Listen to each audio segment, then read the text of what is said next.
देख रहे हैं नेटवर्क 33 राजकुमार के साथ। दोस्तों, आज की कहानी में आगे बढ़ने से पहले अगर आपने हमारा चैनल सब्सक्राइब नहीं किया है तो कर दें और साथ ही वीडियो को लाइक ज़रूर कर दें। तो चलिए बढ़ते हैं आज की एक और भूतिया घटना की ओर। दोस्तों, मेरे पड़ोस में एक भाभी रहती थी। देखने में वो इतनी खूबसूरत थी कि देखते ही प्यार हो जाए। वहीं उसका काला कलूटा और 1.5 पसली का पति। पहले तो मुझे लगा कि साले की ज़रूर कोई बड़ी सरकारी नौकरी होगी, तभी तो अफसरा जैसी बीवी मिली है। पर जब उसके पति के बारे में थोड़ी बहुत छानबीन की तो वो तो निकम्मा निकला।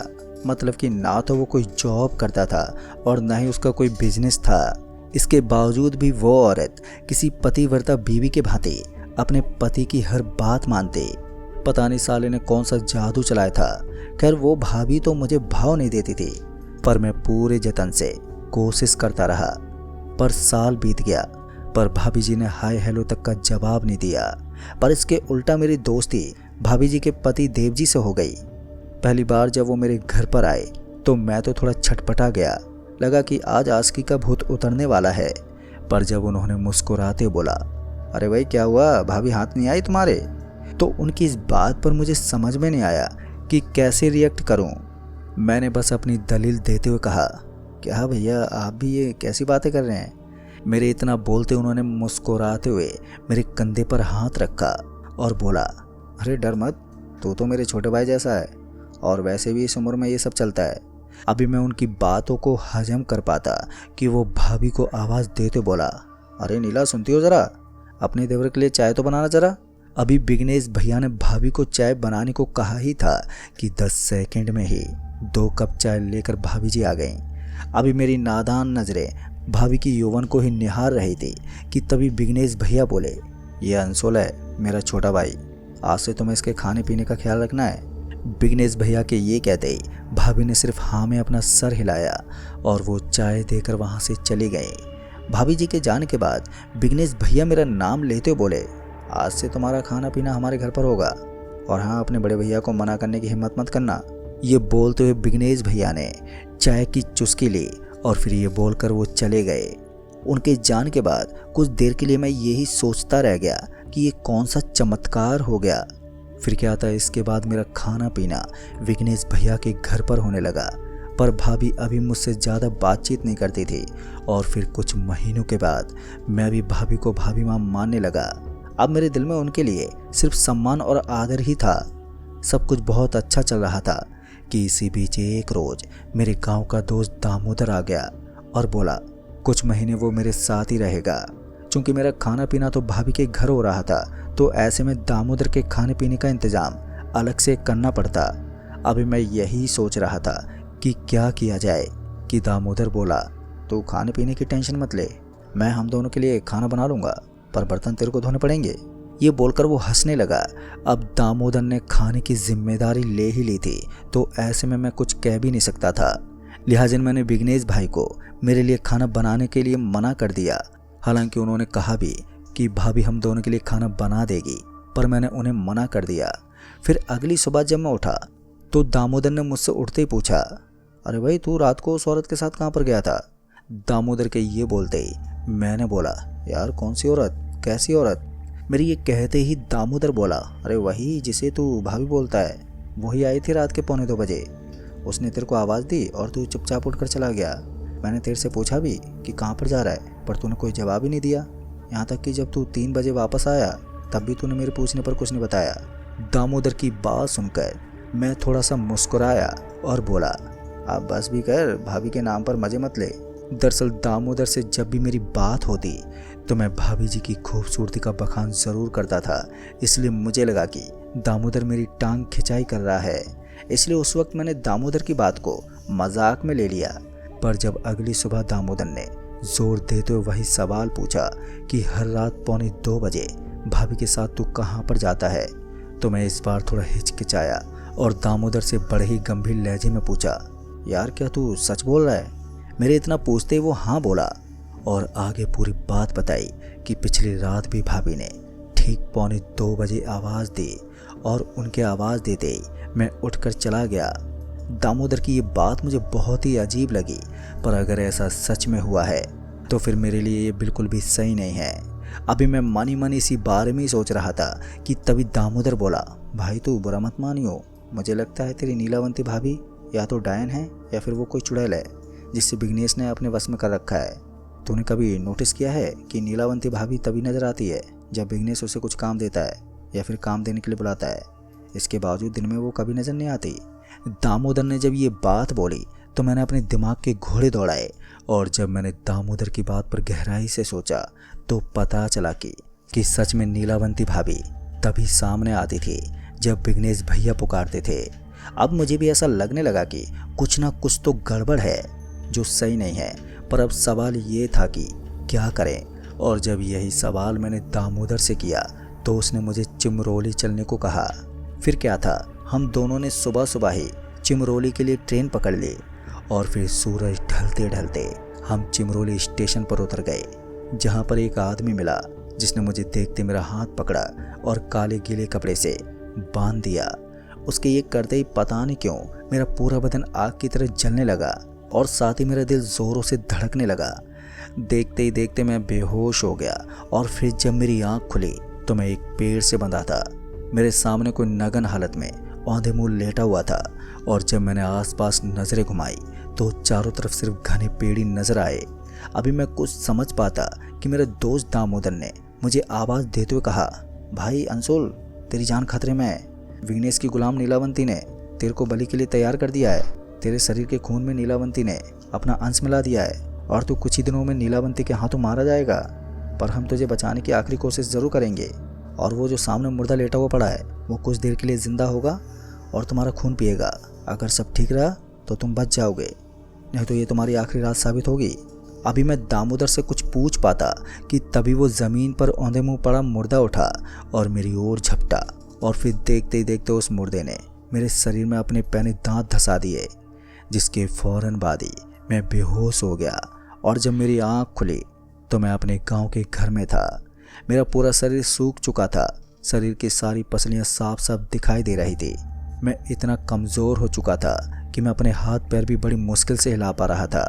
खैर कुछ सालों के बाद मैं धीरे धीरे ठीक हो गया, पर अब पहले वाली जान नहीं लौटी। बाद में पता चला कि नीलावंती भाभी कोई इंसान नहीं थी, बल्कि वो एक ऐसी काली शक्ति थी जिसे विघ्नेश ने अपनी चालाकी से बंदी बना लिया था, जिसके चलते वो शक्ति एक सुंदर स्त्री के रूप में उसके साथ रहती थी और उसका हर कहा मानती थी। और विघ्नेश ऐसी और शक्तियों को पाने के लिए मुझे चारे के रूप में तैयार कर रहा था। खैर मेरे दोस्त की सूझबूझ के चलते उस दिन मैं बच गया। तो दोस्तों इस कहानी में बस इतना ही। तो चलिए बढ़ते हैं आज की एक और भूतिया कहानी की ओर। दोस्तों रावलपिंडी की सड़कें रात के समय सुनसान हो जाती थी। हवा में एक अजीब सी ठंडक थी जो हड्डियों तक उतर जाती थी। सड़क के किनारे पुराने पेड़ों की टहनियाँ हवा में लहराती थी, जैसे कोई अनदेखी शक्ति उन्हें हिला रही हो। नीरज एक अनुभवी ट्रक ड्राइवर उस रात अपने पुराने टाटा ट्रक में माल ढो रहा था। उसका गंतव्य लाहौर था, लेकिन रास्ते में एक पुराना कब्रिस्तान पड़ता था जिसके बारे में गांव वाले डरावनी कहानियां सुनाते थे। पर नीरज को इन कहानियों पर यकीन नहीं था। वो एक व्यवहारिक इंसान था जिसके लिए भूत प्रेत सिर्फ बच्चों की कहानियां होती थी। लेकिन उस रात उसकी ये धारणा बदलने वाली थी। रात के उस वक्त 11 बज रहे थे। आसमान में पूर्णिमा की चांद पूरी तरह से चमक रहा था, जिसकी रोशनी कब्रिस्तान की जर्जर दीवारों पर पड़ रही थी। नीरज का ट्रक अचानक ही धीमा पड़ गया। इंजन से खटखट की आवाज आने लगी और फिर ट्रक पूरी तरह से रुक गया। पर सामने वही पुराना कब्रिस्तान था जिसके बारे में लोग कहते थे कि वहां रात को कोई नहीं रुकता। नीरज ने एक गहरी सांस ली और वो ट्रक से नीचे उतर गया। उसने टॉर्च निकाली और इंजन की जांच शुरू कर दी। ठंडी हवा उसके चेहरे को उस वक्त छू रही थी। वहीं दूर से कुत्तों के भौंकने की आवाज भी आ रही थी, जो रात के सन्नाटे को और भी ज्यादा डरावना बना रही थी। तभी नीरज ने इंजन में कुछ तारों को छुआ, लेकिन उसे कोई खराबी नजर ही नहीं आई। और फिर उसी बीच उसने बड़बड़ाते हुए कहा, क्या हो गया यार इस बूढ़े ट्रक को। तभी उसे कब्रिस्तान की ओर से एक अजीब सी आवाज सुनाई दी। ये किसी भारी चीज के घसीटने की आवाज आई थी, जैसे कोई पत्थर खिसक रहा हो। नीरज ने टॉर्च की रोशनी कब्रिस्तान की ओर मारी तो उसे कुछ नहीं दिखा। उसने सोचा शायद ये हवा का कोई शोर होगा, लेकिन जैसे वो वापस से ट्रक की ओर मुड़ा तो वही आवाज़ उसे फिर से सुनाई दी। पर इस बार ये साफ था कि ज़रूर कुछ तो गड़बड़ है, जिसकी वजह से उसका दिल ज़ोर ज़ोर से धड़कने लगा। तभी उसने हिम्मत जुटाई और टॉर्च की रोशनी फिर से कब्रिस्तान की ओर मारी। पर इस बार उसने देखा कि एक कब्र का ढक्कन धीरे धीरे खिसक रहा है, जिसे देखकर उसकी सांसें थम गई। और तभी उसने मन में बुदबुदाते हुए कहा, ये क्या हो रहा है यार। और ये कहते हुए वो पीछे हटने लगा, लेकिन उसकी जिज्ञासा उसे रोक रही थी। क्या ये सचमुच है या उसके दिमाग का ये कोई वहम है। तभी नीरज ने अपने डर को काबू में किया और कब्रिस्तान के फाटक की ओर बढ़ा। फाटक पुराना और जंग लगा हुआ था। उसने हल्का सा धक्का दिया और वो फाटक चरमराते हुए खुल गया। अंदर का माहौल और भी ज़्यादा ठंडा और भयावह था। कब्रों के बीच घना कोहरा छाया हुआ था और टॉर्च की रोशनी उस कोहरे को भेद नहीं पा रही थी। वो उस कब्र की ओर बढ़ा जिसका ढक्कन खिसक रहा था। जैसे वो पास पहुंचा तो उसे एक औरत की धीमी सी आवाज़ सुनाई दी। ये आवाज़ इतनी ठंडी थी कि उसकी रीढ़ की हड्डी में सिरहन दौड़ गई। उसने इधर उधर देखा, लेकिन वहाँ पर कोई नहीं था। तभी उसने सोचा कि यहाँ पर मुझे कौन जानता है। तभी कोहरे के बीच से एक साए जैसी आकृति एकदम से उभरी। ये एक औरत थी जिसके कपड़े पुराने और फटे हुए थे। उसका चेहरा पीला था और उसकी आंखें खाली थी, जैसे उनमें कोई जान ही ना हो। तभी उस औरत ने कहा कि तुम यहाँ पर क्यों आए हो। पर नीरज के मुंह से उस वक्त आवाज़ ही नहीं निकल रही थी। वो बस उस औरत को देखता रहा और फिर एक बार उस औरत ने बोला कि एक कब्रिस्तान श्रापित है। हर पूर्णिमा की रात को यहाँ की आत्माएं जागती हैं। तुमने गलती की है जो तुम यहाँ पर आ गए। अब तुम इस श्राप का हिस्सा बन चुके हो।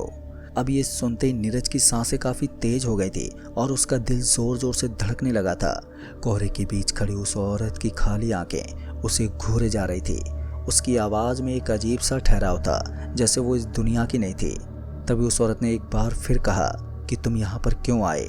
पर इस बार उसकी आवाज़ में हल्की सी क्रूरता थी। नीरज ने हिम्मत जुटाकर बोला, वो मेरा ट्रक खराब हो गया है, मैंने कुछ नहीं किया, मैं तो बस उसे ठीक करने के लिए रुका था। पर नीरज की आवाज़ कांप रही थी। उसने टॉर्च को और सख्ती से पकड़ा, जैसे वो उसका एकमात्र सहारा हो। तभी उस औरत ने बोला, ट्रक खराब नहीं हुआ है। पर यह बोलते हुए उस औरत के होंठों पर एक रहस्यमय मुस्कान उभर आई और उसी मुस्कान के साथ उस औरत ने बोला कि तुम्हें यहाँ पर बुलाया गया है। नीरज ने चौंक कर पूछा, बुलाया गया है? पर क्यों और किसने? तुम हो कौन? तभी उस औरत ने जवाब दिया। उसने बस अपनी उंगली उठाकर कब्रिस्तान के गहरे हिस्से की ओर इशारा किया और बोला, जवाब वहाँ पर है, लेकिन सावधान, जो लोग इस रास्ते पर गए वे कभी वापस नहीं लौटे। नीरज का दिमाग सवालों से भर गया। उसे कैसे पता कि मेरा नाम नीरज है? क्या ये कोई सपना है? लेकिन हवा की ठंडक, कोहरे की नमी और कब्रों के बीच की सन्नाटे भरी चुप्पी उसे बता रही थी कि ये कोई सपना नहीं था। वो पीछे हटना चाहता था और अपने ट्रक की ओर भागना चाहता था, लेकिन उसके पैर जैसे जमीन से चिपक गए थे। तभी उसने बड़बड़ाते हुए कहा कि मुझे यहाँ पर नहीं आना चाहिए था। लेकिन जैसे उसने एक कदम बढ़ाया कि कोहरा और भी गहरा हो गया। टॉर्च की रोशनी अब कुछ फीट से आगे नहीं जा रही थी। उसे लगा कि जैसे कब्रिस्तान की दीवारें उसकी ओर बढ़ रही हों। वो औरत अब वहाँ पर नहीं थी, वो वहाँ से गायब हो चुकी थी। तभी एक और तेज आवाज़ आई और इस बार ये एक हंसी की आवाज़ थी, लेकिन ऐसी हंसी जो इंसानी नहीं लगती थी। ये किसी बच्चे की हंसी थी, लेकिन उसमें एक डरावना खोखलापन था। तभी नीरज ने टॉर्च की रोशनी इधर उधर घुमाई, लेकिन उसे वहाँ पर कुछ भी नहीं दिखा। उसका मन चीखना चाहता था, लेकिन वो खामोश रहा। नीरज ने हिम्मत जुटाई और उस कब्र की ओर बढ़ा जिसका ढक्कन खिसक रहा था। कब्र का पत्थर अब पूरी तरह से खुल चुका था, जिसके अंदर से एक ठंडी सड़ी गली सी गंध उठ रही थी। उसने टॉर्च की रोशनी कब्र के अंदर मारी तो वहाँ पर कोई ताबूत नहीं था, बल्कि एक गहरा गड्ढा था जो नीचे की ओर एक सुरंग में जाता हुआ दिख रहा था। तभी नीरज ने खुद से पूछा, ये क्या है इसके अंदर? उसका मन बोल रहा था कि वो वहाँ से भाग जाए, लेकिन उस औरत की बातें उसके दिमाग में गूंज रही थी कि यहाँ पर तुम्हें बुलाया गया है। वो ये सोच रहा था कि क्या कोई शक्ति मुझे इस कब्रिस्तान में खींच लाई है। तभी उसने एक गहरी सांस ली और उस सुरंग में उतरने का फैसला किया।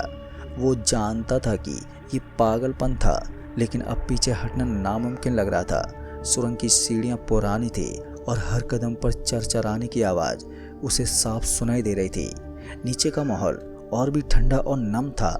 टॉर्च की रोशनी में उसे दीवारों पर अजीब सी नक्काशी दिखी, कुछ प्राचीन भाषा में लिखे हुए शब्द और राक्षसी चेहरों की मूर्तियाँ। सुरंग के अंदर एक बड़ा सा कमरा था जिसके बीच में एक पुराना पत्थर का मंच था। मंच पर एक काला पत्थर रखा था जिस पर लाल रंग से कुछ लिखा हुआ था। नीरज ने उसके पास जाकर देखा तो ये कोई साधारण पत्थर नहीं था। ये एक ताबीज था जिसके चारों ओर एक अजीब सी ऊर्जा महसूस हो रही थी। तभी वो औरत फिर से प्रकट हो गई, पर इस बार वो कोहरे में नहीं थी बल्कि मंच के पास खड़ी थी। और तभी उस औरत ने कहा कि ये ताबीज इस कब्रिस्तान के श्राप की कुंजी है। सैकड़ों साल पहले एक पुजारी ने एक राक्षस को यहाँ पर कैद किया था, लेकिन हर पूर्णिमा की रात को उसकी शक्ति बढ़ जाती है और वो आज़ाद होने की कोशिश करता है। और तुम यहाँ पर इसलिए आए हो क्योंकि तुम में वो शक्ति है जो इसे रोक सकती है। तभी नीरज ने हंसते हुए कहा, मुझ में वो शक्ति है? लेकिन उसकी हंसी में डर साफ साफ झलक रहा था। और तभी नीरज ने बोला, मैं तो बस एक ट्रक ड्राइवर हूँ, पर तुम मुझसे चाहती क्या हो? तभी उस औरत ने बोला कि मैं कुछ नहीं चाहती, मैं तो बस एक दूत हूँ। असली लड़ाई तो तुम्हें उस राक्षस से लड़नी होगी। अगर तुमने उसे नहीं रोका तो वह इस कब्रिस्तान से निकलकर पूरी दुनिया को नष्ट कर देगा। नीरज के पास अब कोई विकल्प भी नहीं था। उसने ताबीज को छुआ और जैसे उसने ऐसा किया कि कमरे में एक तेज चीख गूंजी। ये चीख इतनी भयानक थी कि नीरज के हाथ से टॉर्च गिर गई। अंधेरे में उसे लगा जैसे कोई उसकी ओर बढ़ रहा हो। अंधेरे में नीरज ने टॉर्च उठाने की कोशिश की, लेकिन तभी उसे अपने चारों ओर कई परछाइयों का एहसास हुआ। ये परछाइयाँ इंसानी नहीं थी, इनके चेहरे विकृत थे और इनकी आंखों में एक जलती हुई लाल चमक थी। तभी एक साई ने फुसफुसाते हुए बोला कि तुम्हें यहाँ पर नहीं होना चाहिए। उसकी आवाज़ हवा में तैर रही थी जैसे वो हर तरफ से आ रही हो। तभी नीरज ने ताबीज को और सख्ती से पकड़ा। उसे नहीं मालूम था कि यह है क्या, लेकिन उसे लग रहा था कि यह उसकी जान बचा सकता है। और नीरज ने चीखते हुए कहा कि मुझे छोड़ दो। तभी एक साये ने उसकी ओर छलांग लगाई। नीरज ने अपनी आंखें बंद कर ली, लेकिन ताबीज से एक तेज रोशनी निकली जिसकी वजह से वो साया चीखते हुए पीछे हट गया। तभी उस औरत की आवाज़ गूंजी कि ये ताबीज तुम्हारा हथियार है, तुम इसका इस्तेमाल करो। तभी नीरज ने हिम्मत जुटाई और उस ताबीज को ऊंचा उठाया, जिसकी वजह से रोशनी और भी तेज हो गई और वो सभी साए एक एक करके वहां से गायब होने लगे। लेकिन ये जीत आसान नहीं थी। कमरे की दीवारें हिलने लगी थी और ज़मीन के नीचे से एक गहरी डरावनी गुर्राहट सुनाई दी, जिससे ये मालूम चल गया कि वो राक्षस जाग रहा है। नीरज उस गुर्राहट को सुनते ही कांप उठा। तभी उस औरत ने रमेश को याद दिलाया कि ताबीज ही उसका सबसे बड़ा हथियार है। अभी वो औरत नीरज को समझा ही रही थी कि तभी वो राक्षस बाहर निकल आया और एक तेज गुर्राहट से चारों तरफ भयानक माहौल बना दिया। उस विशाल राक्षस को देखकर नीरज की हिम्मत नहीं हो रही थी कि वो उससे लड़ सके। लेकिन तभी एक तेज चीख नीरज के कानों में गूंजी, ताबीज का इस्तेमाल करो। और जैसे उस राक्षस ने अपने पांव नीरज की तरफ किए कि तभी नीरज ने अपना ताबीज उस राक्षस के ऊपर ही फेंक दिया।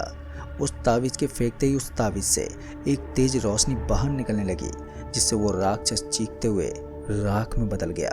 और जैसे वो राक्षस राख में तब्दील हुआ कि तभी पूरे कब्रिस्तान में फिर से शांति छा गई। और वो औरत जो कब्र से बाहर निकली थी वो अब कब्र में वापस से दफन हो गई। पर नीरज अब उस दहशत से बेहोश हो गया था, जिसके चलते उसकी जब आंख खुली तो वो अपने ट्रक में मौजूद था। तभी नीरज ने अपने आसपास देखा तो सब कुछ नॉर्मल था, लेकिन कब्रिस्तान में पड़ी वो राख उसे ज़रूर नजर आई। और जैसे उसने उस राख को देखा कि तभी नीरज अपना ट्रक स्टार्ट करके वहाँ से तेज़ी से निकल गया और फिर वो दोबारा उस सड़क पर कभी नहीं आया। तो दोस्तों, इस कहानी में बस इतना ही। कहानी आपको पसंद आई हो तो वीडियो को लाइक शेयर कमेंट ज़रूर कर दें। तो मैं आपका दोस्त राजकुमार जल्द ही मिलूँगा ऐसी एक और भूतिया कहानी के साथ। तब तक के लिए बाय एंड टेक केयर।